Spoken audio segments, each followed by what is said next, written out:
When did you last sleep?" She looked up at the clock on the wall. It was frozen at 4:50. Feeble cries echoed down the corridor. "Help me! Help me! Help me!" "A few hours last night, I guess." "Are any other staff here?" "There's Janice down on the other wing. I think Waldo is still here." "And that's it?" She nodded. "I'll be right back." He braced himself and started down the corridor. All exterior doors were open, but there was no breeze and the heat was suffocating. Yet another building designed for complete climate control and year-round comfort with computerized environmental controls. The small windows in each room barely cracked open, and the temperature inside was as high, perhaps higher, than outside. The first room he looked into revealed an elderly woman. He remembered her as having Alzheimer's. She was rocking back and forth, sheets kicked off, lying in her own filth. The next room, 2 elderly men, one sitting in a motorized wheelchair that no longer moved, the other lying on a bed, the sheets drenched in urine. They both glanced up at him. "Son, could you get us some water?" the one in the wheelchair asked, ever so politely. "Sure." He backed out of the room and went back to the desk. "Can I have a pitcher for some water?" She shook her head. "We ran out last night." "What do you mean, ran out?" "Just that. No running water." "Don't you have a reserve tank? Aren't you supposed to have a reserve somewhere?" "I don't know," she said listlessly. "I think there's an emergency well that runs off the generator." Jesus Christ. He opened the door to the hallway bathroom and recoiled, gagging. A woman was sitting on the toilet, slumped over, dead. Already the smell of decay filling the tiny room. He turned and went back down the main corridor to the kitchen, storming in. One elderly man was there, balanced on his walker. Heavy steel fridge door open, a package of hot dogs in his hand, and he was eating them cold. "Hi there," the man said. "Care for one?" And he offered the pack up. "No, thanks." John went over to the sink, turned the taps. Nothing. Damn it. Back out in the dining area, he took the lid off a large recessed canister that usually held ice. There was water in the bottom, and taking 2 juice cups, he filled them up and was back out and down the hall, returning to the room with the 2 old men. He handed each of them a cup. "Thank God," the one in the wheelchair whispered, sipping on it, John having to hold the other cup so that the man in the bed could sip it down. The man in the wheelchair was wearing an old commemorative cap, big red one, Omaha Beach, 1944-2004, emblazoned on it. Pins across the front, which John instantly recognized. Combat infantry badge, silver star, 2 purple hearts, miniature sergeant's chevrons. He felt sick looking at the man, sipping the last of the water in the cup and holding it back up. "Son, I hate to bother you," the man whispered. "My chair just won't move. Would you mind getting me another drink?" "John, where in hell are you?" It was Jen, her voice shrill. "Right there, Mom." "Sir, I'll be back shortly," John said, and he fled the room. He tried to not look into the rooms as he walked down the corridor. An elderly woman, naked, sitting curled up and crying, a sickly scent from the next room, and he dared to look in. A body of a bloated man, face yellowing with the beginnings of decay, bedsheets kicked off from his final struggle, his roommate sitting in a chair, looking vacantly out the window.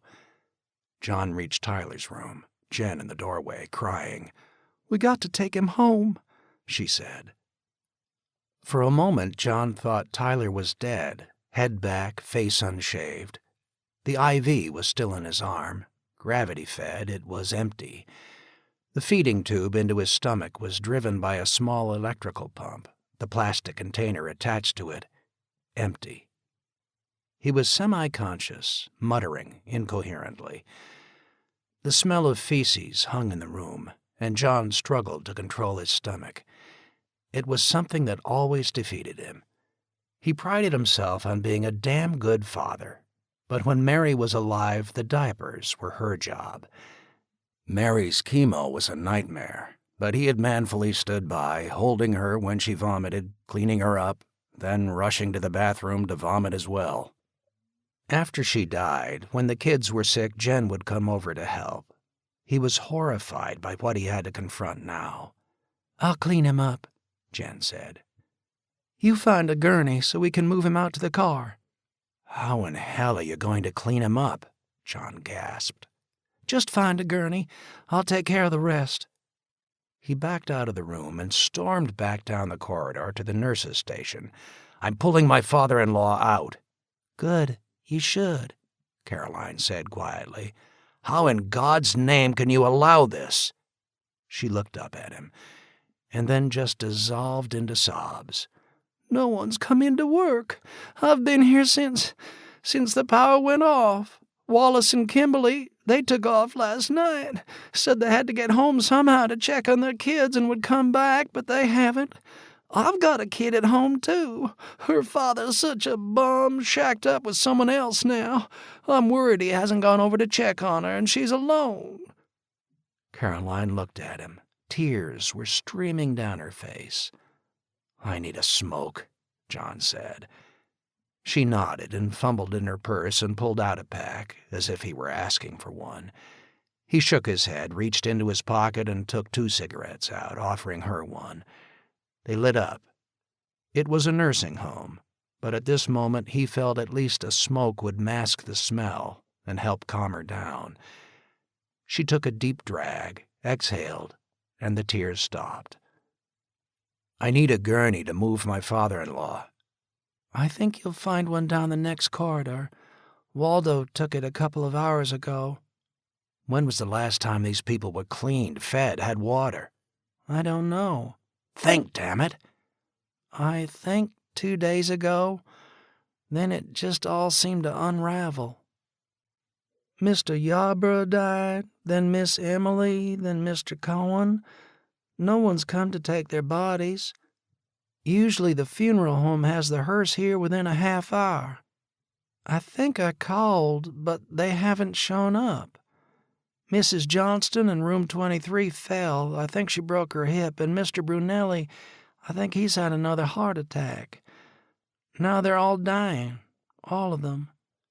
Miss Kilpatrick is dead in the next room. God, how I loved her." And she started to sob again. He remembered Miss Kilpatrick, actually rather young. Bad auto accident, paralyzed from the waist down, and in rehab and training before going home. Science teacher at the high school until she was nailed head-on by a drunk, one of her own students. "She got some scissors and cut her wrists. She's dead in the sitting room." He didn't even see her as they came in. "She said she knew what had happened and wouldn't live through it." "Caroline, you've got to get help up here." "I don't know. I'm just an LPN. I'm not trained for this, sir." She began to sob again. "Where's the supervisor?" "In her office, I think." He nodded, left Caroline, and went down towards the opposite wing and turned into the administrative corridor. The door to the supervisor's office was closed, and without bothering to knock, he pushed it open. The woman behind the desk was fast asleep, head on her desk. "Ira, wake up!" John snapped angrily. She raised her head. "Professor Matheson?" "Yes, that's me." She rubbed her eyes and sat up. "I know you must be upset."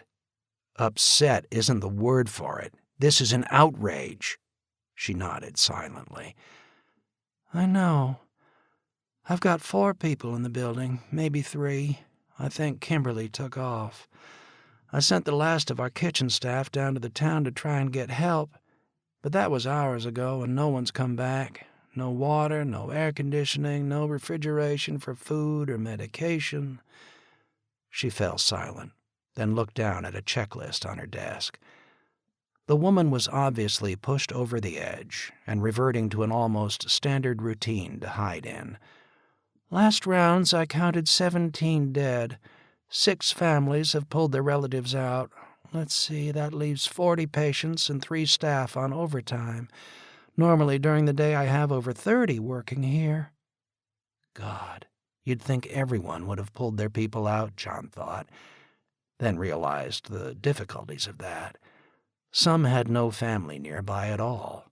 A couple retired here, the spouse died, the other wound up here, the kids somewhere else, New York, California, Chicago, the American way. Even for locals, just 5 or 10 miles away, how to get a sick, demented, or dying parent or grandparent moved. And many most likely just assumed or wanted to assume that Grandpa is safe there. We're paying $5,000 a month to make sure of that. "But you've got to do something," John protested weakly. "Pray, tell me what I should do first," she said quietly. "Did I tell you we were robbed last night?" "What?" "Some punks. One had a gun and demanded the drugs. They took all the painkillers, pills, the liquid morphine." "Who?" "I don't know. The one with the gun had a shaved head, earring, tattoo of a serpent on his left arm, red motorbike." "Animals," John said coldly. Tyler was on a morphine pump. Jesus, if he comes round, it will be hell for him. "That's what I called them, and they laughed." John found he couldn't answer her and was filled with a sudden pity for her. She was a good woman, her eldest son a member of his scout troop a couple of years back. "I'll get into town and see if we can get these people evacuated somehow." "Thank you." "I'm taking my father-in-law out now." "That's good." "What about his feeding tube, the formula?"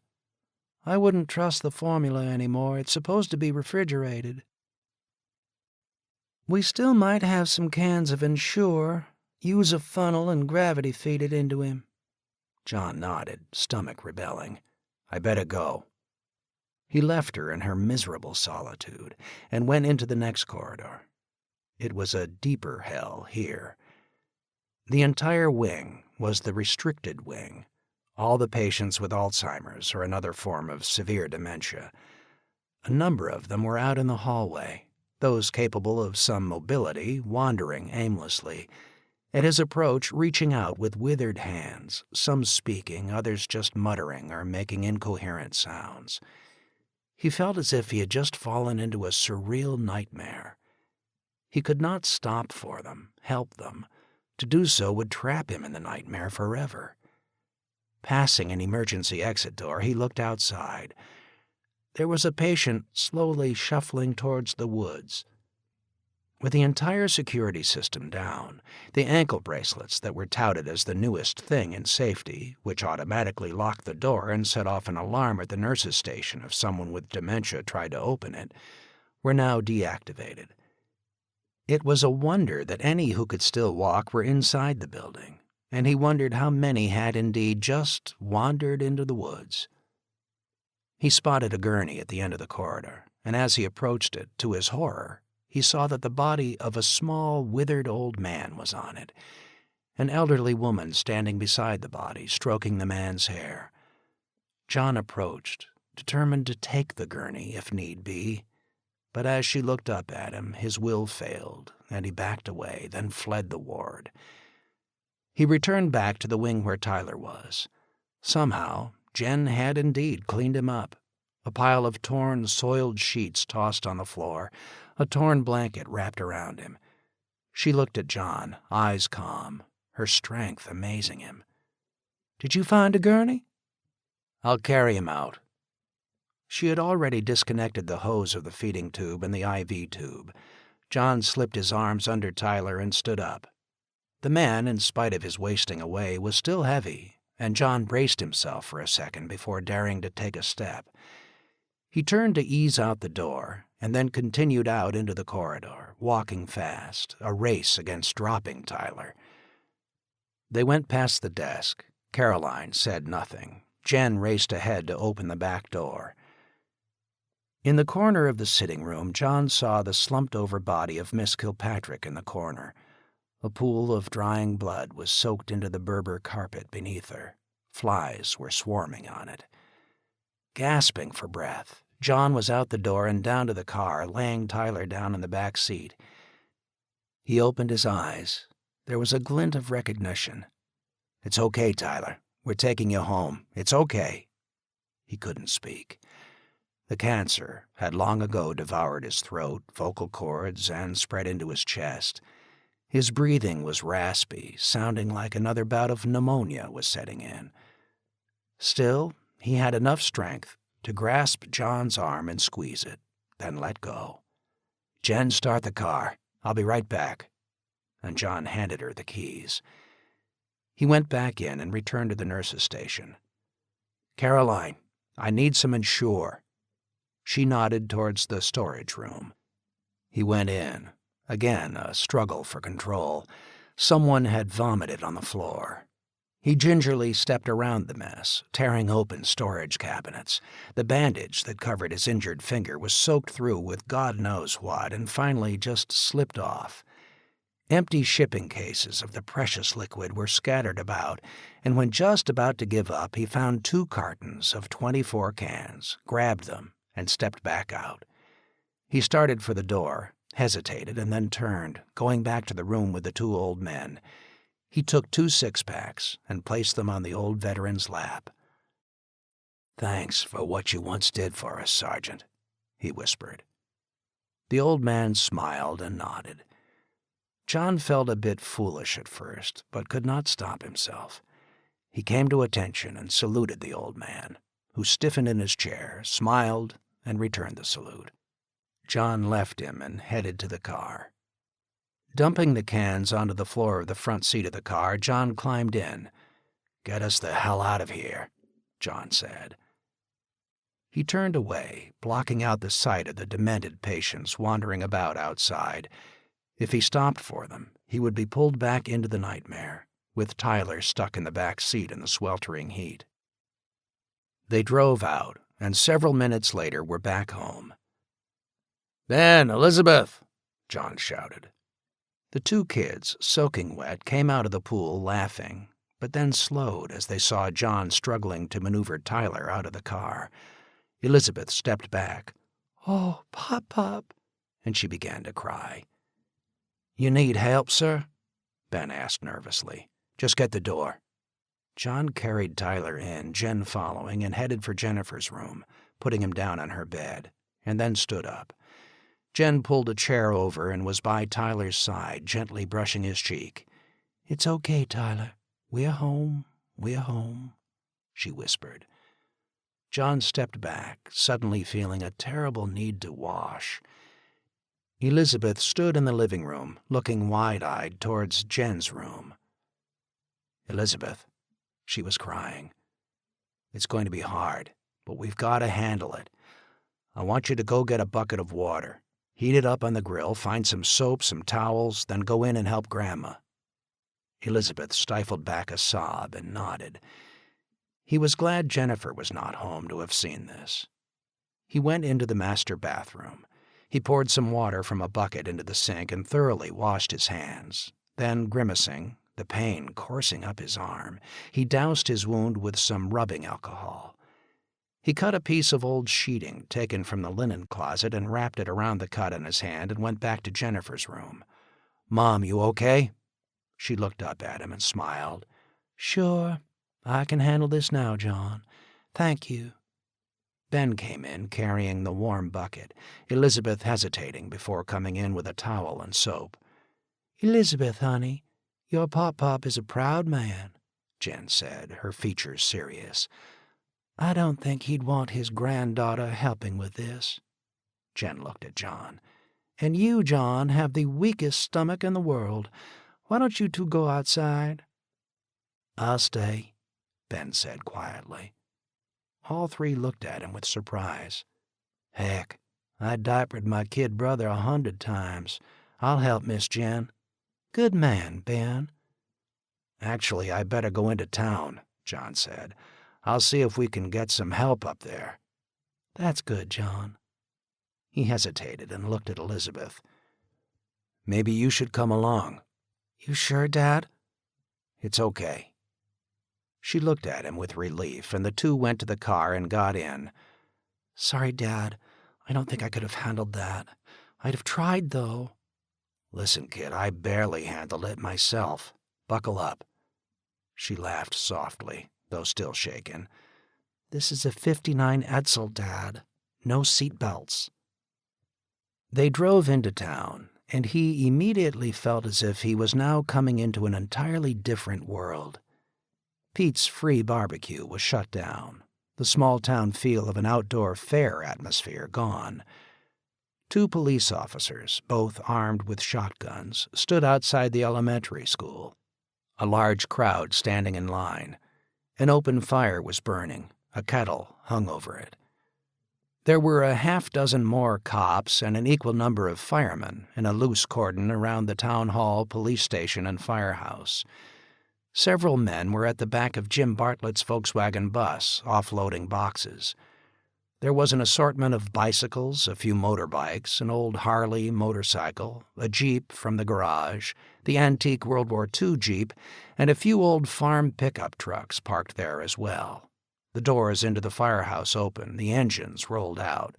Boxes, crates, containers, filling up inside.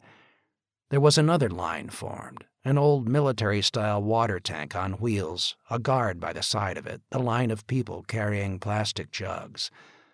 John rolled to a stop and got out with Elizabeth. 1 gallon per person, the guard was saying, repeating himself over and over, as John pulled Elizabeth closer into his side and headed towards the mayor's office. Though the downtown area had water, those living upslope were out and now having to do the long walk just to get a single gallon. One of the guards saw John and nodded. "Hi, Professor." It was one of his old students, graduated several years back, now a teacher in the middle school, and he was embarrassed that he couldn't remember his name. "What's going on?" "Well, Charlie declared martial law. We're moving all medical supplies here to the firehouse and any food that can still be retrieved from the supermarkets, but most of that got cleaned out." "I saw Food Lion. But all of the markets?" "Well, sir, I guess you could say it was a riot. Folks just started storming into the markets, taking what they wanted and then getting out. It got pretty ugly there for a while, mostly the outsiders." "Outsiders?" "You know, the folks from the highway." The way he said outsiders hit a nerve with John. It didn't feel right. "We had a lot of people coming down the road from Asheville, a lot of them people who live here who got stranded, but a lot of people just getting out of the city as well. 1,000 or more flooded in here last night. Word is it's pretty bad up there. The folks coming in from Asheville said a mob, mostly kids, started busting up the Asheville Mall, vandals, and part of it burned. Somebody said over 50 people were killed, hundreds of people rampaging through the stores along Tunnel Road." He took it in. "Quite a few dead on the road, they say, as well. People collapsing, bad hearts, elderly. Somebody said he counted at least 20 dead between here and exit 53. It was hard to believe. "Thanks. Is the mayor in?" "She sure is. They're having some sort of conference in there." He didn't ask for permission. He just headed in and parked Elizabeth by the door, telling her not to move. As he walked in, his eye caught the commemorative plaque, 9/11/01, in remembrance of the first responders who gave their lives. Rest in peace. Half a dozen men and women milled about in the corridor. The door into the conference room was closed. "I'd like to see the mayor," John said to one of the cops standing by the door. "There's a meeting on in there, sir." "I know, but this is urgent." "I think, sir, you'll have to wait." "This can't wait," John said loudly. "Sir, please just go outside and wait." The memory of the vet begging for a drink of water pushed John forward. "I think I'll see her now," John said sharply. "Now step aside. Sir, don't force me to stop you." He could see that the cop, not much more than a kid, was still out of his league. A week ago he was most likely the junior kid on the force, the biggest challenge ever faced, a drunk on a Saturday night. John reached past him, grabbed the doorknob, and pushed the door open. "Sir, please step back." Charlie, Kate, and Tom were in the room along with Doc Keller and, interestingly, Washington Parker, and an elderly couple who looked vaguely familiar. "It's okay, Jane. That's Professor Matheson. Come on in, John." John gave a curt nod to the young policeman and walked in. Everyone was gazing at John, and he suddenly felt a touch of embarrassment for barging in thus, but the memory of what he had seen in the nursing home stilled that. "What is it, John, that's got you all fired up?" Charlie asked. "I was just up at Miller's nursing home. My God, it's a hellhole up there." "We know all about it, John," Kate said. "Mr. Parker here is sending a bunch of kids, volunteers from the college, to help out with some food and water. Keller's canvassing the refugees for nurses to go help as well." "I think it's going to take more than some kids and a few nurses," John replied. "But thanks, Washington. You know they were robbed? Some punks stole all the morphine and painkillers." "We own that, too, John," Tom said softly. Now John did feel embarrassed. Charlie hesitated, made eye contact with Kate, and she nodded. "John, actually I should have invited you to this meeting," Charlie said softly. "We are talking some things over. Maybe you can give us some input. Do you know the Barbers?" John looked over at the elderly couple. In fact, he did know them. They had a summer home, actually more of a mansion, up in the cove, just up the road from his in-laws. They looked haggard, Mrs. Barber pale, struggling, it seemed, to stay awake. They just got through from Charlotte. Don Barber nodded slowly. "Go on, please," Kate said. "Well, as I was saying," Don continued, "by yesterday morning it was out of control, and what I was just telling you, absolute, utter stupidity.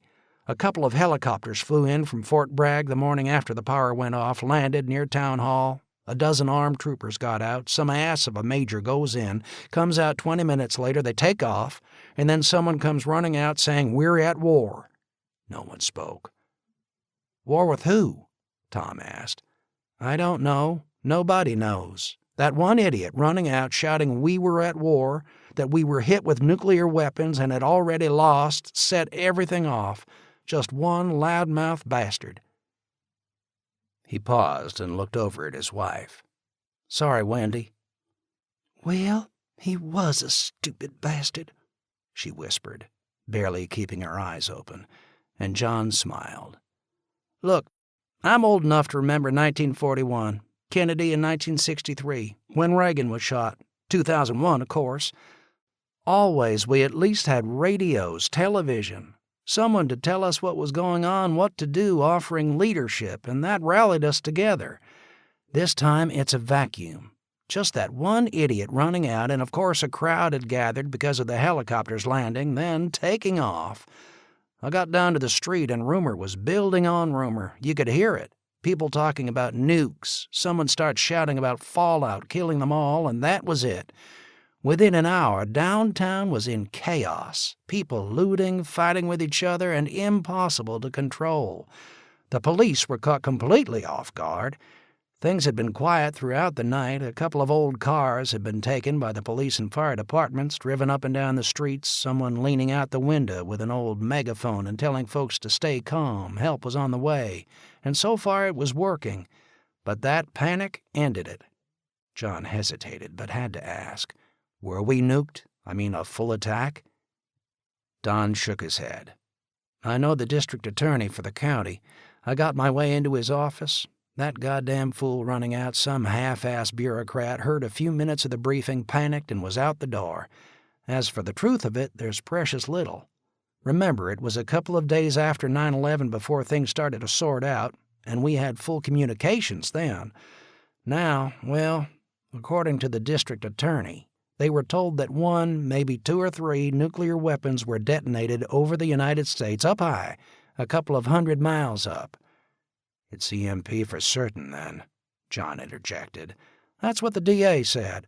Also, they were told some communications at Fort Bragg survived.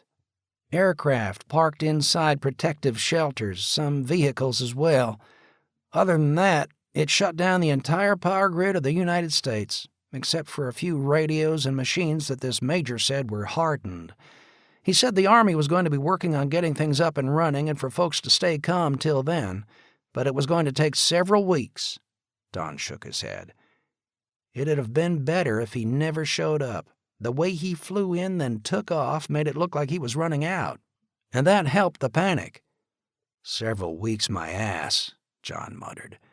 Don fell silent. He looked at Kate. "You read that report I left here?" John asked. She nodded.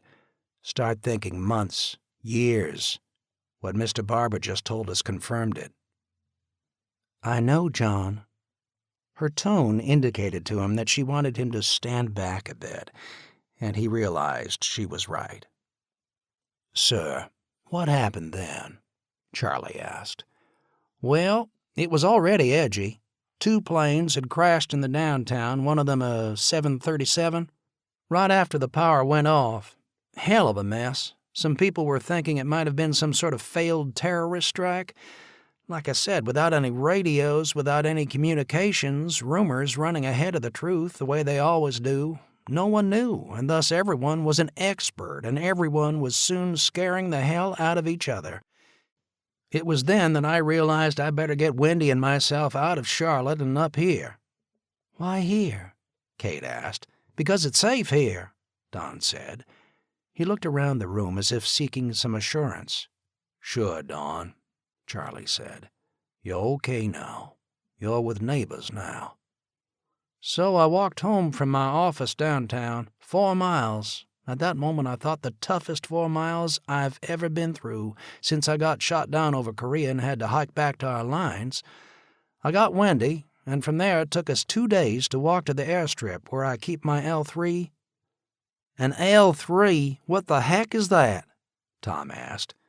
"Military designation for a World War II Aeronka recon plane. We used them in Korea as well for liaison and artillery spotting. It's nearly identical to the one I flew as an artillery spotter in Korea." He smiled. "Found her as a junker about 10 years back and fully restored her to her original shape. She's a beauty to fly, slow and low." John could not help but smile. Like a lot of older vets, when Don talked about something like that, the years seemed to drift away from his face, and his eyes were young again as he spoke of a happy memory. "All the time we were walking, I was afraid she'd be taken or ruined. But sure enough, she was still in the hangar. Nothing fancy in her, restored to original condition. Maybe that's what saved her. No electronics whatsoever. Could never find a period radio, so all I used was a small handheld GPS when I took her up. Of course, that piece of equipment was fried, but the plane was okay." He paused. "In the old days, you worked your throttle, primed the cylinders by pumping, magneto switch on, and got someone to grab the propeller, and she started right up." "So you flew here?" John asked. "Sure did. Got airborne about 4 hours ago and circled over Charlotte." He paused and lowered his head. "I saw some bad things in Korea. I was there the second time the commies took Seoul. I never thought I'd see the likes of it here, in America." "What did you see?" Kate asked quietly. 9/11, for example. The way people in New York and Washington acted that day and pulled together, no panic, really, when you think back on it. Giuliani on television, then the president. It pulled us together. But it's a vacuum now, and in the cities especially it went out of control, like I said. Downtown Charlotte was burning.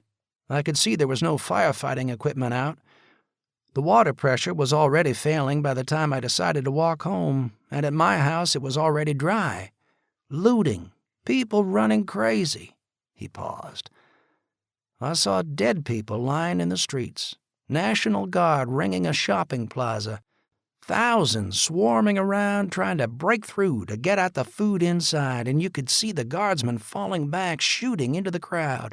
It looked like the old newsreels from the Second World War, or like Saigon when it fell, like what happened over there in Somalia. I never dreamed I'd see it here. Never here." He fell silent for a moment, gazing out the window. "We flew along I-85, then up through Hickory Nut Gorge. My first thought was to land in Asheville, but then what? We'd still be 30 miles from home." "Did you see anything moving?" Charlie asked, "especially over in Asheville." "It looked like a couple of cars, but nothing else. A lot of burning, some houses, several forest fires. I could see the one up on Craggy from 50 miles away. Passed over the wreck of a commuter plane just short of Asheville that was still burning." "Why this talk about so many planes down?" Kate asked. "Because nearly every commercial liner out there is so loaded with electronics now," Don replied. "Hell, the stick isn't even connected to a wire anymore like in the old days. It's computer links for the control surfaces. Pop that, most likely every last plane in America nosed in." "Jesus," Tom sighed. "On 9/11, we only lost 4. "Figure around 3,000 planes falling out of the sky, which is the typical number airborne around that time of day," Don said coldly. 200 passengers on average per plane. Do the math." He sighed again, looking off as if a great distance into a dark land. "The mall was burning, big fire there. That convinced me to set down as close to home as possible. If I landed at the airport, I'd never have gotten here. There was a couple of 100 yards on I-40 just west of town that was wide open, and that little baby of mine just squeezed right in." Tom grinned. "Damnedest sight I've ever seen. A plane taxiing down the exit ramp, then parking in the Ingram's lot, painted just like the old Army planes, complete with D-Day invasion stripes. Hell, it made my heart leap at the sight of it." "You've got it guarded?" Charlie asked. "Of course I do. It's an asset for us." "Thank you, Mr. Barber," Charlie said. "I'm glad you made it home." "Look, we're kind of bushed. Is there any way we can find a ride up to our place?" "I think we can arrange something special for you," Charlie said, "for a swap. And that is?" "We can use your plane." "As long as I'm flying it, you can," he said defensively. "I put 5 years into restoring her so no one else touches her but me. A little work, and I can retrofit her to burn automobile gas. But wherever you want me to go, I'll do it." "A deal." Charlie stood up and went to the door, opening it. "One last thing," Don said. "On the interstates, they're swarming with people, thousands of them, like an exodus. And they're coming this way." He left the room, and Charlie closed the door. "What I figured," Charlie said softly. "We talked about it in some of the disaster exercises, the ones centered on a conventional nuclear strike, one or more weapons hitting urban centers. If the crap hits the fan, first there'll be rioting, people snatching what they think they need to survive. Then, like a homing instinct, people will flee the city and literally head for the hills. The same concern with the biological outbreak. Panic, then trying to head for the hills." "Why?" Kate asked. "Why are we here?" John interjected. "What do you mean?" "When you get down to the deepest core reasons. Sure, I moved here because of Mary, but why were her parents here? There seems to be some sort of instinct, or call it a Mayberry fantasy, that up in the hills things are secure, safe, neighborly. People will help each other. When you think about it, before all this happened, that's exactly how we were." "Well, it sure as hell wasn't neighborly yesterday," Tom said. "How bad did it get?" John asked.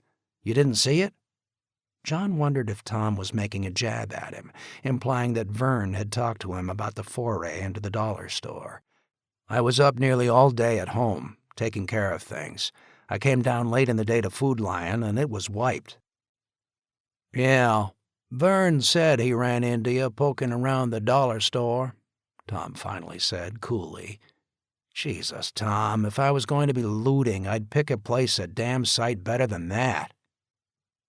He suddenly wondered if what few things he did pick up would now indeed classify him as a looter. Hell, in Russia and Germany during the war, people got shot for a lot less. In Leningrad, stealing a slice of bread could get you hung. "Then why were you in there?" "Go ahead and arrest me if that's what you're implying," John snapped. "Both of you?" Kate interjected. "Cool it." "Look, John, it got real bad here," Charlie said. "My fault, maybe. I should have slapped down strict martial law the first day. I didn't. The night between the second and third days, it was as if a mass panic hit the town. Most people still don't have it really figured out what happened. All they know is something bad happened. First, there was the run on the banks to get their money out. But all the banks use electronic records for accounts, and digging up the paperwork for each takes time. Not like the old days when we still had bank books and they got stamped. They were mobbed, and that's where Tom had most of his people. The banks quickly ran out of money.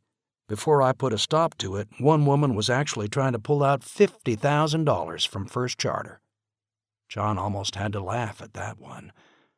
"It's nothing but paper now anyhow," he sighed. "I don't need to hear that," Kate interjected. "Sorry, Kate, but you better hear it.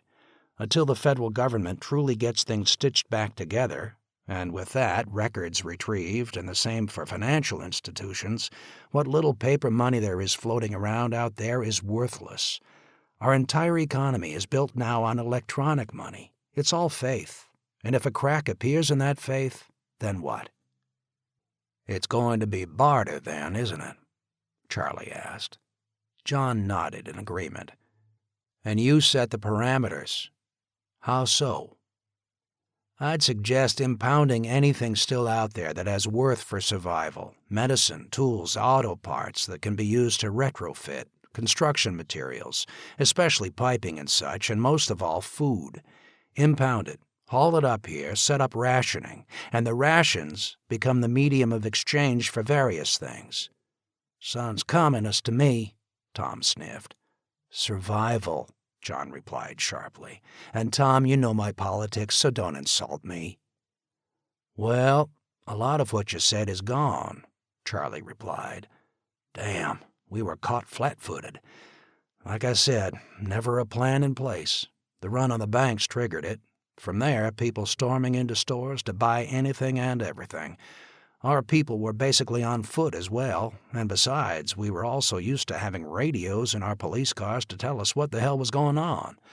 The looting at the Ingrams was full-blown before one of the 2 officers stationed down there was able to run the mile up here to tell us. By the time we got people back down there to control it, it was already over.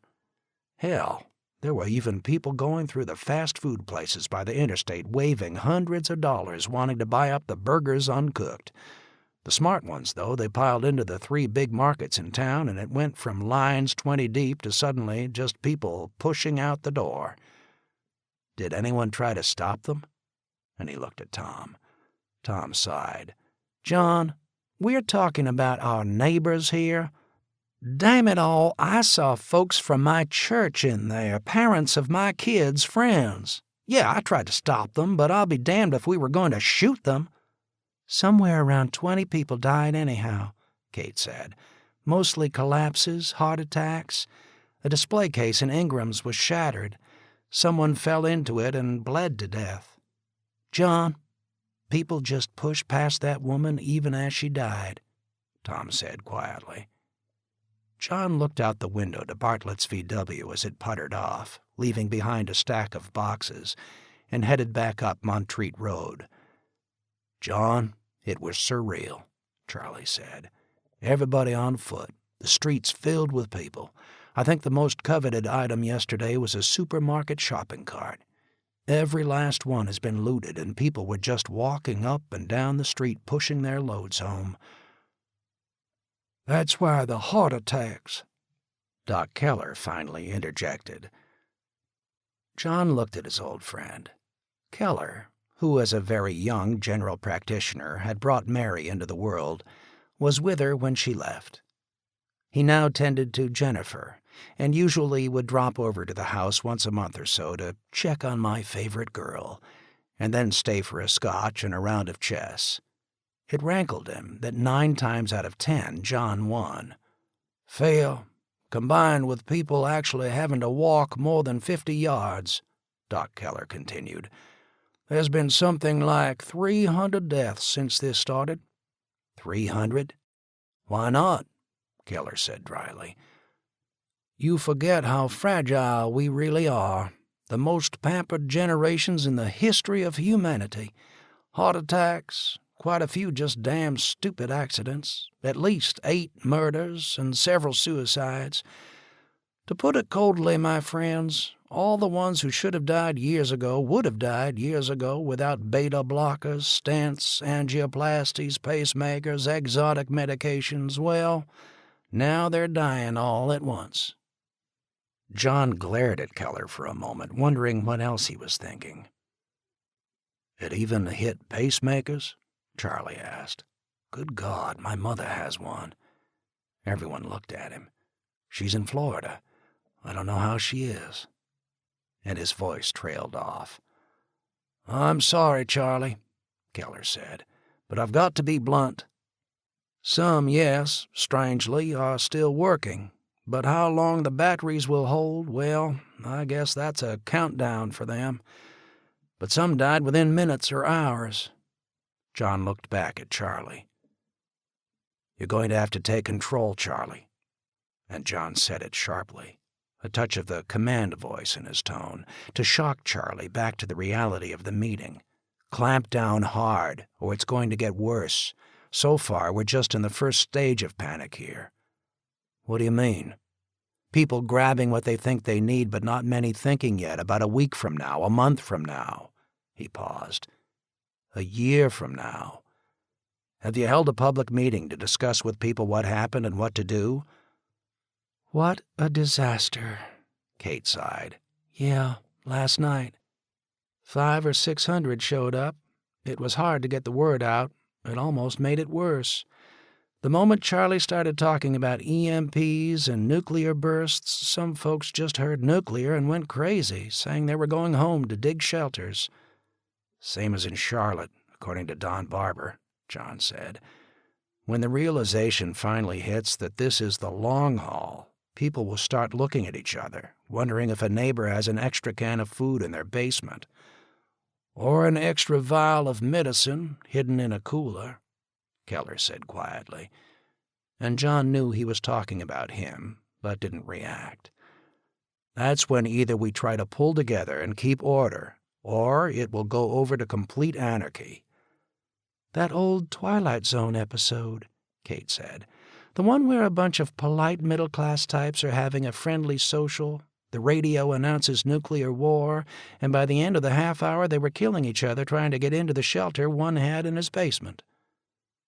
Funny how we think in terms of film and television now, John thought. The Twilight Zone.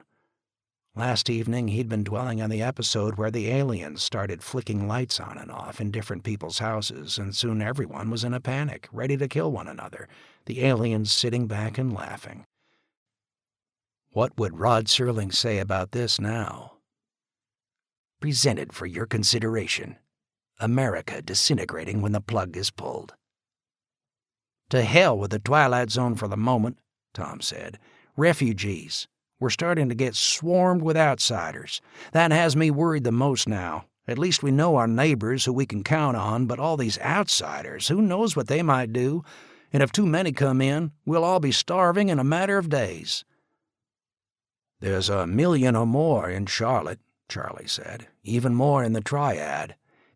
If 1 in 100 decides to make the trek, that makes 30,000 mouths to feed. He fell silent, and no one spoke for a very long minute.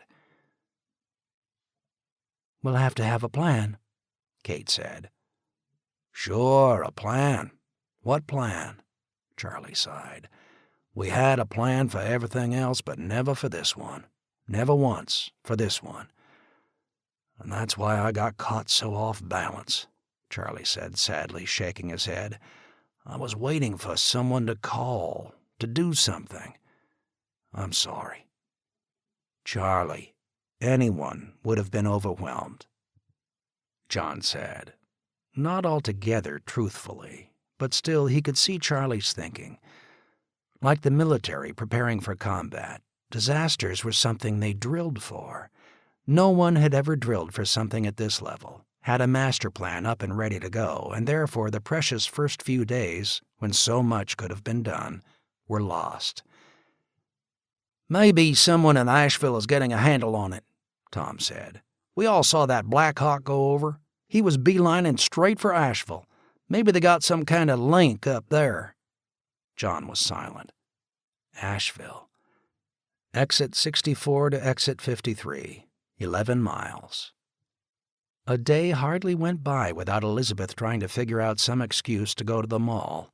A week didn't go by when he didn't drop into the Barnes & Noble to browse the military history shelves and then have a coffee, or take the kids downtown to their favorite pizza joint, the Magic Mushroom, where all the weirdos and hippies, as Jennifer called them, went, much to the kids' delight as they enjoyed a meal and people-watched the street scene. 11 miles, across unknown territory. It seemed like a journey filled with peril. My God, in just 4 days, have we already become so agoraphobic, so drawn in on ourselves? "I think we should go into Asheville tomorrow and see what the hell is going on there," John finally ventured. "Agreed," Charlie replied. John looked around and realized he had put his foot into it. "Okay, I'll drive." Chapter 5. Day 5. "This is impossible," Charlie announced, and John grunted in agreement. Just past exit 55, heading west, the interstate was completely blocked with scores of abandoned cars. During rush hour, it was this stretch of road where backups usually gridlocked, and when the EMP did hit, all the traffic had simply stopped, blocking the road across both lanes and the shoulder, where so many had drifted over as their engines stalled. He went into reverse, weaving around the roadblock of cars back to the exit, swung around and got off the road, then went down to Route 70, which paralleled the interstate on the north side. "I wanted to go this way anyhow," Washington said, sitting in the back seat of the Edsel. "Maybe the Veterans Hospital has some sort of connection." Flanking Washington were two of the boys from the college ball team, Phil Vail and Jeremiah Sims. At Washington's recommendation, which Charlie had agreed to, the two had come along for the ride. And concealed down by their feet were 2 shotguns, and in Washington's hand a Colt .45. John nodded, took the turnoff onto 70, then headed west again, weaving around stalled cars, under the bridge for the Blue Ridge Parkway, and just past that on their right were the grounds of the Veterans Hospital. They pulled through the gate, and John's heart sank. Somehow he had hoped that here, a Veterans Hospital, a federal facility, maybe there was a miracle, a hardened generator, or at least some semblance of normal life, of orderliness. He half expected to see troops lined up guarding the place. Instead, it was elderly patients scattered on the lawn, some lying on blankets, others just wandering about. A lane had been cleared of stalled cars approaching the highway, a rent-a-cop holding a shotgun standing in the middle of the road motioning them to stop. John leaned out as the cop came cautiously around to the side of the car, shotgun half-leveled. "I'm Colonel John Matheson," he announced, feeling a bit self-conscious using that title again. He was so used to being called Professor or Doc these last few years, but Washington had advised him to revert to his old title for this trip. "I live in Black Mountain, and this is Charlie Fuller, our Director of Public Safety. In the back seat there is Sergeant Washington, a retired Marine, and a couple of students from the college." The cop nodded, saying nothing, but he turned the gun away from John. "We're heading into Asheville to try and find out some information. Is anything running here? Electricity?" "Nope. No power. You folks got any?" "No, sir."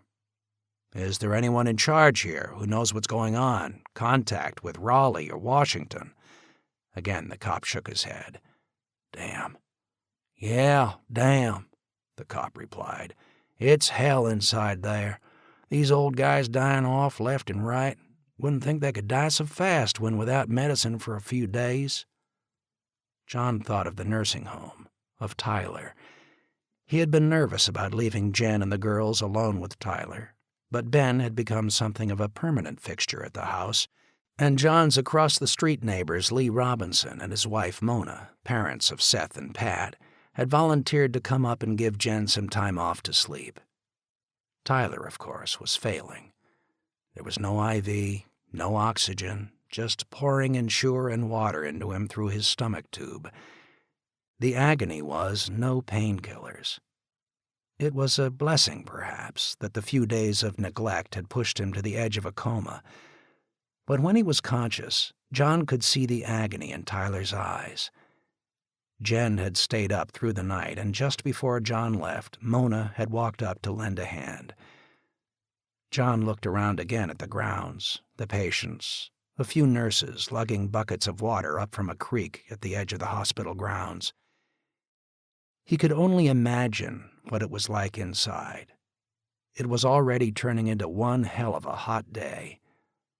"I think we best head into town," Charlie said. The cop nodded. "Good luck, and tell people up there we really need help here," the cop said. "Some of the staff, the doctors and nurses, have stayed on, but a lot left and hardly anyone has come back." "Why are you here?" John asked out of curiosity. "Somebody came in yesterday and said a couple of the nursing homes in the area were hit by druggies. Well, there's a lot of that stuff inside that building. Figure they need some protection. Besides, I was a Marine. Took one at Way, 1968. Those are my comrades in there. I don't have no family to worry about, so I guess these guys are my family." He then thumped his left leg, and there was a hollow echo. "Semper Fi," Washington said, and he leaned out the open window and shook the guard's hand. "Some advice," Washington then said. "Don't stand out in the middle of the road. Set up some sort of road barrier and keep to one side. Use a stalled car as protection. I could have blown you away before you even blinked." The cop nodded. "Yeah, guess you're right. Forgot. Tired, I guess." "Good luck, Marine." "You too." They backed out of the driveway, pulled out onto 70, and continued towards Asheville. A mile farther on, as they came up out of a hollow and started down the long hill that would pass the Department of Motor Vehicles, straight ahead they could see the Asheville Mall, a thick pall of smoke hanging over it. "Get on the bypass," Charlie said. "Don't go anywhere near it." Driving fast, John went up the ramp onto the I-240 bypass that led straight into the heart of Asheville.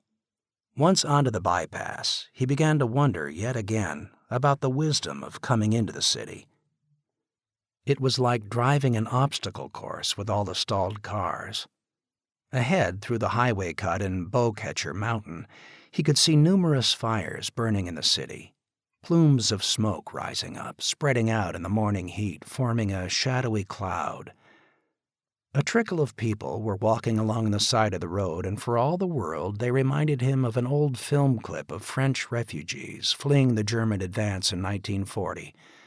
Some were pushing baby carriages, supermarket shopping carts, a wheelbarrow. One family pulling a small two-wheeled cart like the type hooked up to the back of a yard tractor. All piled high with belongings, children, strange things like an old painting, a treasured piece of furniture, a stack of heavy books. As he drove by, going in the opposite direction, all looked towards him, as if he were an alien. More than one tried to step out to wave him down. "Gun!" Washington shouted. John hunkered down and hit the gas. A man was running towards them from the side of the road, waving a pistol, and lowered it. "Damn it, Jeremiah, drop him!" Washington shouted. Jeremiah picked the shotgun up from off the floor, but they were already past the man. He had not fired a shot, just waved the pistol angrily. "You keep that gun ready, boy," Washington snapped. "And if I say shoot, you shoot." "Yes, sir." John looked in the rearview mirror. Jeremiah's features had gone pale. He was a good kid, a ball player. Like so many on the team, he tried to act tough and macho, but down deep most of them were small-town church-going kids who never dreamed that in less than a week they'd go from worrying about the next game, final exams, which should have started today, or convincing small-town girls to head off into the woods with them, to aiming a gun at someone and squeezing the trigger. The overpass to Charlotte Street had 2 cops on it, and as he weaved towards it, one of them motioned for him to take the exit ramp off and threateningly pointed what looked to be an AR-15 at him. The interstate bypass ahead was completely blocked. He was planning to exit here anyhow, but still, he had never quite expected such a threatening welcome. The ramp was cleared of vehicles, and he turned left off the ramp and onto the overpass where the cop with the AR-15 stood, weapon leveled. John rolled to a stop. "Who the hell are you?" the cop asked. Charlie held his hands up slowly, motioned to the door, opened it, and started to get out. "Did I tell you you could get out?" "Listen," Charlie replied sharply. "I'm Director of Public Safety for Black Mountain. I'll show you my ID." The cop nodded. Charlie slowly reached into his pocket, pulled out his wallet, and opened it up. The cop stepped forward and leaned over to look at it. "Asshole," Washington whispered from the back seat of the car, his .45 tucked up against his left side.